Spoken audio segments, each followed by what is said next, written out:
Queria perguntar para você a nossa pergunta inicial. Como que começou a espiritualidade na sua vida? Foi de criança? Foi depois de adulta? Como é que foi? Bom, na verdade, a espiritualidade em si, eu comecei a ter evidência com 5 anos, 5, 6 anos Uhum. de idade. Eu costumo dizer, quando me perguntam, que eu não sabia quem era a pessoa que estava encarnada e quem era a pessoa que estava desencarnada. Era como se fosse uma separação. Minha tia tinha um bar, ficava numa esquina, e esse bar na frente, como se fosse essa mesa, na frente era o bar, aqui tinha um corredor que separava o bar da casa dela, né? E geralmente quando a gente era criança, a gente ficava muito aqui nesse corredor. Então, às vezes, eu via pessoas passando do bar, entrando na casa dela. Só que eu me dei conta de que essas pessoas entravam sem pedir licença, sem nada. E às vezes eu estava brincando aqui com as minhas primas, brincando com alguns outros coleguinhas ali da mesma idade.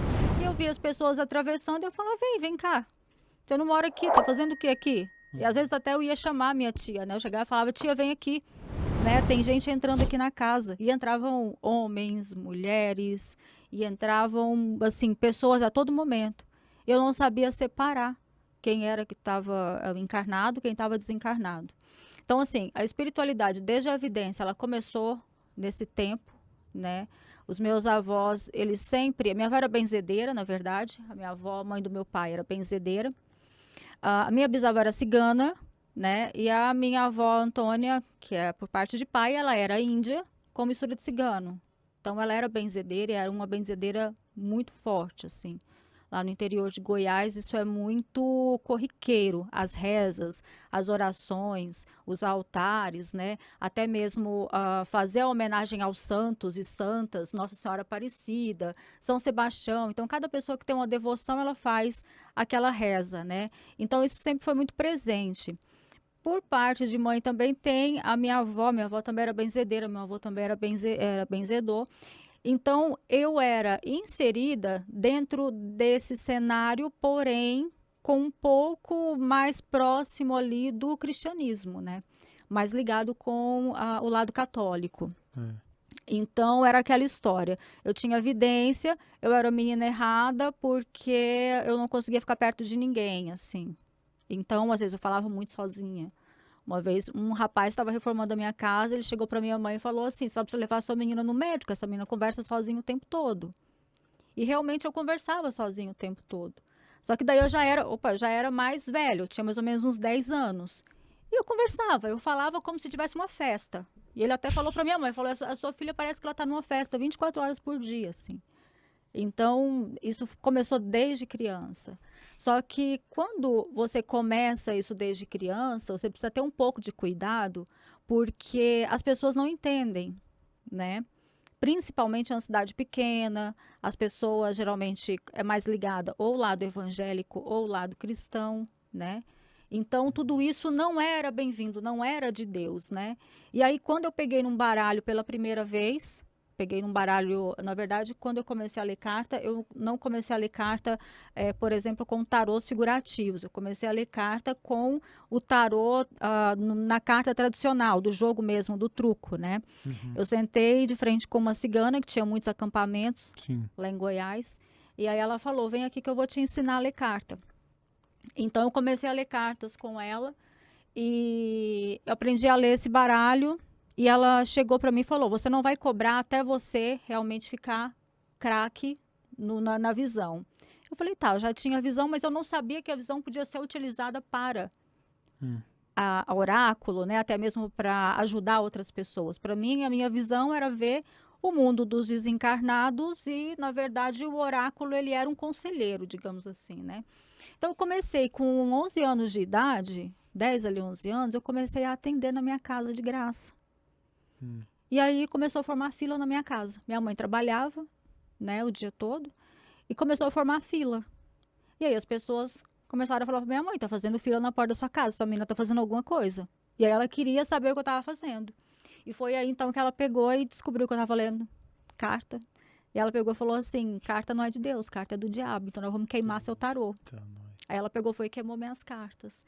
E aí eu só fui voltar para esse mundo mesmo, espiritual, falando ali pelos 22, 23 anos, mais ou menos. Então foi uma jornada assim bem complicada, porque eu tinha eu era muito doente, na verdade. Só para você ter uma ideia, como as coisas são, né? Quando eu era criança, eu era muito doente. Minha mãe, praticamente a minha gravidez toda, ela ficou assim de pernas para cima, né? Que eu falo, porque senão ela corria o risco de me perder. Quando eu nasci, eu tomei sangue de um morador de rua. O nome dele, meu pai falou depois, o nome dele era Sebastião Cascavel, porque eu era muito doente. Só que esse senhor também, ele era bruxo. Então, ele era um morador de rua, ele era bruxo. Meu pai, no desespero, saiu correndo de dentro do hospital para ir buscar alguém para doar sangue para mim. Aí saiu na rua, a primeira pessoa que ele encontrou foi ele. Perguntou para ele, chegou para ele e falou: Tião, qual é o seu tipo sanguíneo? Ele falou: positivo. Ele falou: então vem cá, que a minha filha está precisando de sangue. Você pode doar sangue para ela? Ela falou: posso. E ele entrou, doou sangue para mim. Então, assim, a minha vida, desde que eu nasci, até a hora que realmente eu cheguei e falei assim: não, eu vou entrar na espiritualidade com tudo, foi indo de hospital em hospital, assim, né? O seu pai achou um doador. De sangue chamado Sebastião Cascavel e era bruxo. Mas Estava na rua. Deixa eu só ver uma coisa. O O positivo é o tipo universal, eu acho, de sangue, Sim, não é? É que você falou de um jeito que eu imaginei uma cena meio vampírica. Eu achei que você falou, eu tomei sangue. Eu pensei a mesma coisa. Eu tava imaginando você tomando um sangue num cálice, assim. Eu falei, nossa, não, uma história um pouco forte. Muito forte. Não, mas assim, é porque lá em Goiás a gente fala: eu tomei sangue, eu preciso tomar sangue, eu preciso tomar soro. Se você for em Goiás ou em Minas, você vai ver que a gente sangue. tomar Foi uma sangue. doação. É uma Entendi. doação de sangue, assim. Olha só, né? Mas, e ele era Tião Cascavel? Chamava Sebastião Cascavel. Mas tem algum... Porque ele fazia coisa com as cobras? Fazia. Tinha cascavel lá na região? Muita, porque lá Goiás é cheio de pé de piqui, né? Já comeu piqui? Pequi é aquela frutinha meio Amarela. pequenininha. É uma delícia. Só que assim, se você não tomar cuidado em morder ela, você pode acabar com a sua boca, porque ela tem espinho. Então, se você roer ela mais forte, assim, ela pode acabar com a sua boca, assim. Uhum.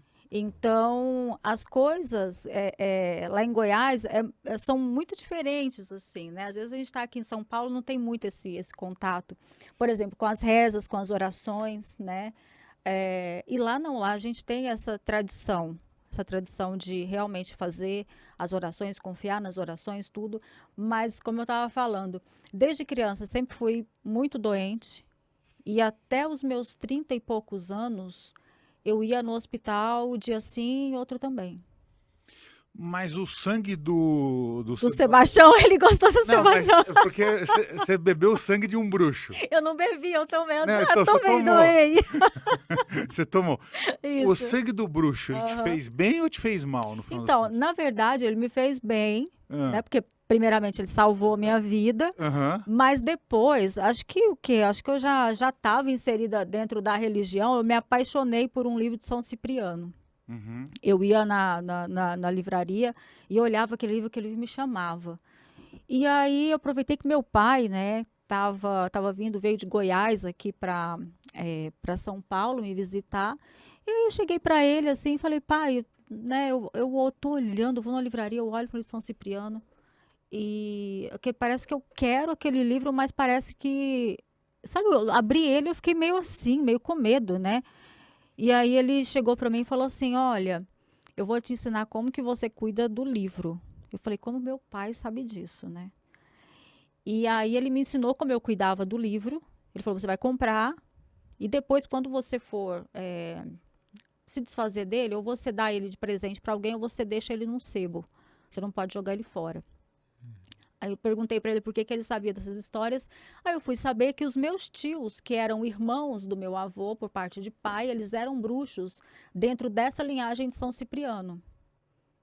Eram bruxos, assim, que praticavam essa magia muito raiz e no dia a dia. Então eu entendi o porquê que aquele livro me chamava, né? E aí o meu pai chegou e falou: não, você pode comprar porque está dentro dessa linhagem de família, assim. E aí eu comprei o livro, hoje eu tenho todos eles E uma das rezas também que eu faço, orações que eu faço também, estão ligadas a São Cipriano.